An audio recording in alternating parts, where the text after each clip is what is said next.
Hello friends, नमस्कार and welcome to समाधान। साथियों, उम्मीद है कि आप सब अच्छे होंगे और साथ ही साथ आपकी स्टडी भी अच्छे से चल रही होगी। बिहार कर्मचारी चयन आयोग बीएसएससी के माध्यम से सीजीएल 4 वैकेंसी के लिए 1064 जो एएसओ का पद था उस पर नोटिफिकेशन जारी किया गया था। प्लस कुछ इसमें जो एक्स्ट्रा पद थे तो उन पदों को ऐड करके लगभग 1481 पोस्ट पे वैकेंसी जारी किया गया था। देखिए, एएसओ का ठीक ठाक सीट है इसमें, लेकिन इसके बाद भी इसमें जो एएसओ की सीट बढ़ने की संभावना है वो अभी प्रबल संभावना है कि ऐड इसमें होगी सीट। कितनी सीटें ऐड होंगी उसके बारे में जानेंगे।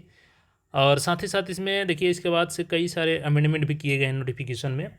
तो उसमें जैसे कि मैं आपको थोड़ा सा ब्रीफ में दिखा देता हूँ। देखिए, सबसे पहली चीज़ कि इसमें आपका रोस्टर अपडेट किया गया था और एएसओ में जो सीटें हैं उसमें सबसे ज़्यादा अगर किसी को धक्का लगा तो वो है ईबीसी कैटेगरी, क्योंकि इनको पहले तो 101 सीटें दी जाती है जब नोटिफिकेशन जारी किया जाता है मूल रूप से।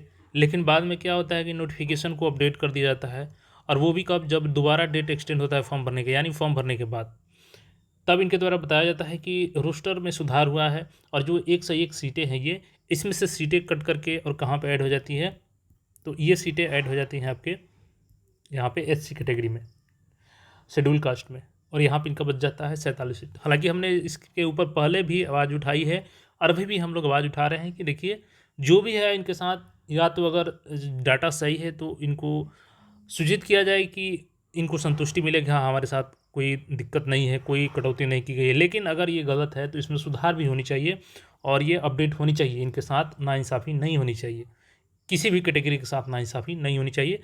और ईबीसी के साथ यहाँ पर खास करके जो एक दिख रहा है कि डिस्क्रिमिनेशन हो, तो ये डिस्क्रिमिनेशन नहीं होनी चाहिए। बाकी देखिए, इसमें एक नया पद ऐड किया गया था जो है आपका उद्योग विस्तार पदाधिकारी, और ये भी लेवल 7 का था, जिसमें देखिए क्वालिफिकेशन क्या था कि आपका ग्रेजुएशन 45% अंक के साथ, जिसमें आपका या तो वाणिज्य सब्जेक्ट हो, अर्थशास्त्र हो, गणित हो या सांख्यिकी। अब बहुत से लोग सोचेंगे कि सर हमने पहले ही फॉर्म भर दिया है तो क्या, तो देखिए, चूंकि प्रीलिम्स में आपको कोई भी पोस्ट का सिलेक्शन नहीं करना रहता है, होल प्रीलिम्स के लिए आप एलिजिबल होते हैं। तो जो आपने क्वालिफिकेशन फॉर्म भरा है तो क्वालिफिकेशन के अकॉर्डिंग आपका मेंस में जो कट ऑफ आएगा तो सभी पोस्ट के लिए आप एलिजिबल होंगे जो आप क्वालिफिकेशन भरे हैं। जैसे कि जिनका गणित होगा तो वो ऑलरेडी इस पोस्ट के लिए एलिजिबल होंगे हैं, अलग से आपको कुछ फॉर्म में नहीं करना है। अब यहाँ पे बात करें कि कितना सीट, तो इसमें 60 सीटें ऐड हुई थी।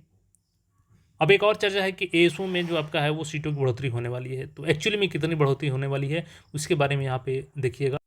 देखिए, आप सभी को पता है कि वर्कलोड काफ़ी ज़्यादा है सचिवालय में, और ख़ास करके जो एएसओ हैं उन पे वर्कलोड काफ़ी ज़्यादा है, और यही कारण है कि यहाँ पे संविदा पे बहाली होती है। लेकिन देखिए, संविदा को लेकर के आपको सीजीएल 4 में ज़्यादा कोई इशू नहीं होने वाली है, क्योंकि जो इसमें संविदा कर्मी हैं वो रिटायर्ड अधिकारी ही होते हैं, यानी कि जो ऑलरेडी एएसओ के पोस्ट पे वर्क कर चुके हैं, और वो कहीं ना कहीं जो उनका 60 साल का एज कंप्लीट हो गया रहता है तो वही तो रिटायर होते हैं, और वो 2-3 साल एज या 4 साल 5 साल जो भी एज उनका बचा रहता है उसी एज के लिए वो कंट्रीब्यूशन यहाँ पे करते हैं, अपनी सैलरी लेते हैं। तो ये तो नई भर्ती में शामिल होंगे नहीं।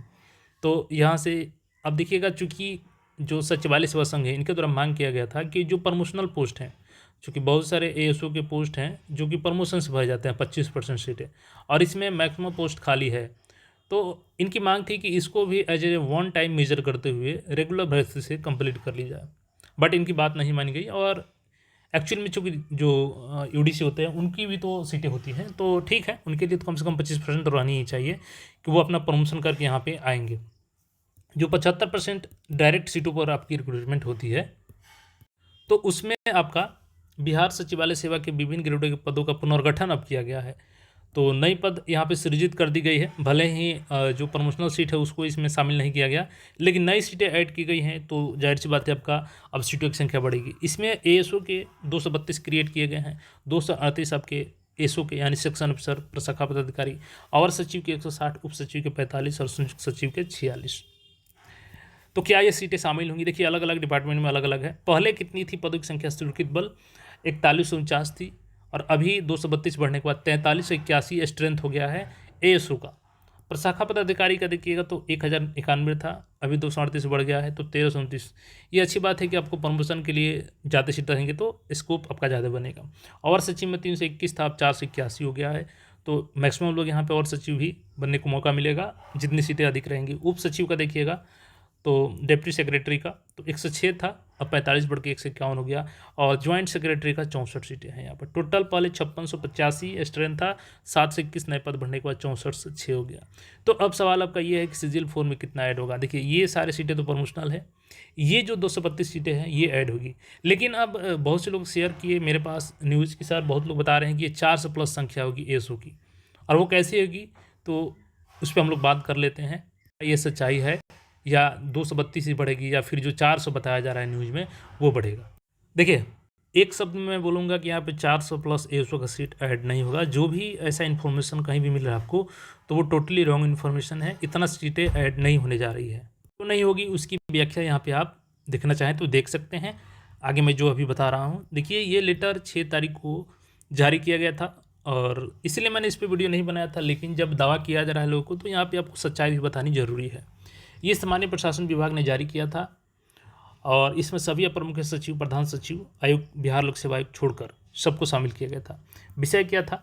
बिहार सचिवालय सेवा के उच्च वर्गीय लिपिक से प्रोन्नत सहायक प्रशाखा पदाधिकारी का विभागीय परीक्षा उत्तीर्णता की सूचना उपलब्ध कराने के संबंध में। प्रसंग है सामान्य प्रशासन विभाग के अधिसूचना ज्ञापांक संख्या 2024। देखिए क्या होता है कि चूंकि अभी बिहार में सुप्रीम कोर्ट में जो केस है वो पेंडिंग है प्रमोशन को लेकर के, जिसमें SC/ST प्रमोशन को लेकर के कई सालों से केस चल रहा है। और यही कारण है कि बिहार में रेगुलर प्रमोशन नहीं हो रहा था। बट सरकार ने क्या किया कि एक अस्थायी तौर पे प्रमोशन को लेकर के रूल रेगुलेशन बनाया कि जब तक सुप्रीम कोर्ट में केस चल रहा है तो हम लोग एक टेम्प्रोरी बेसिस पे प्रमोशन करते हैं, बाकी जो सुप्रीम कोर्ट का फलाफल होगा, ऑर्डर होगा, उससे सारी चीज़ें प्रभावित होंगी और उसके अकॉर्डिंग उसको फिर किया जाएगा। तो यहाँ पे जो UDC है इनका एएसओ पर ऑलरेडी प्रमोशन हो चुका था। अब यहाँ पे क्या है कि निर्देशानुसार उपयुक्त विषय के प्रासंगिक पत्र के संबंध में कहना है कि बिहार सचिवालय सेवा की सिविल लिस्ट यहाँ पे देखिएगा कि जो उच्च वर्गीय लिपिक से सहायक प्रशाखा पदाधिकारी में प्रोन्नत है उन्हें सामान्य प्रशासन विभाग के संकल्प ज्ञापक संख्या के प्रावधानों के आलोक में अस्थायी स्थानापनाकारी व्यवस्था के तहत उच्चतर पद पर प्रभार देने का व्यवहार यहाँ पे विचार किया जा रहा है। यानी कि इनको एएसओ से अब एएसओ बनाया जाएगा, क्योंकि ऑलरेडी ये प्रमोशन किए हैं UDC से और एएसओ बने हैं। तो उक्त आलोक में सामान्य प्रशासन विभाग की अधिसूचना संख्या यहाँ पे देखिएगा प्रावधान के अनुसार सहायक प्रशाखा पदाधिकारी से बिहार सचिवालय सेवा के प्रशाखा पदाधिकारी एवं उच्चतर संवर्गीय पदों पर प्रोन्नति के लिए कालावधि की गणना सहायक प्रशाखा पदाधिकारी के पद पर इनके योगदान की तिथि से की जाएगी। ऐसे संवर्गीय प्रोन्नति के लिए इन्हें भी सहायक प्रशाखा पदाधिकारी के लिए यथा निर्धारित विभागीय परीक्षा उत्तीर्ण करना आवश्यक होगा। देखिए यानी कुल मिलाकर यहाँ पे ये है कि सबसे पहले आपकी मान के चलिए कि UDC पोस्ट पे ज्वाइनिंग होती है, ये प्रमोशन करके बनते हैं ASO। अब फिर इनको प्रमोशन दिया जाना है और इनको बनाया जाएगा ASO। तो इनको डिपार्टमेंटल एग्जाम देनी होगी, प्लस ये क्या टाइम जो है प्रक्रिया वो कंप्लीट कर चुके हैं ये भी देखना है, और उन्हीं को आगे प्रमोट किया जाएगा इस पर ASO के पद पर।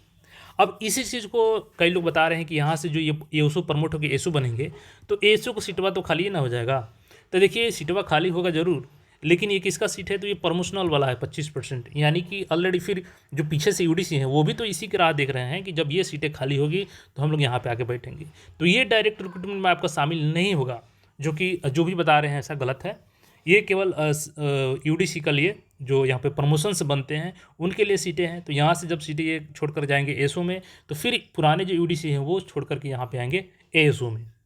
इसलिए 232 जो सीटें हैं वही ऐड होंगी और बाकी के जो यहाँ पे देखिएगा, रही बात राजस्व कर्मचारी की तो वो भी ग्रेजुएट लेवल का हो गया है। लेकिन चूंकि देखिए चुनाव में अगर ऐड हो जाता तो हो जाता है, चुनाव खत्म होने के बाद ये भूल जाइए कि उसमें ऐड किया जाएगा। हाँ ये ऐड हो सकता है ASO पद, बाकी उसके लिए सेपरेट वैकेंसी ही निकालेगी सरकार, सिजिल 5 ही निकालेगी। तो उसके लिए देखना होगा कब सरकार निकालती है। बाकी ये वाला कि बोल देना कि ये सीटें ऐड हो जाएंगी सिजिल 4 में 400 प्लस ASO, तो ये वही चीज़ें हो गई कि हंसुआ के ब्याह में खुरपी के गीत गावल। तो ठीक है, बाकी अपडेट्स के लिए मिलते हैं फिर नए अपडेट में। चैनल से जुड़ रहे हैं, धन्यवाद।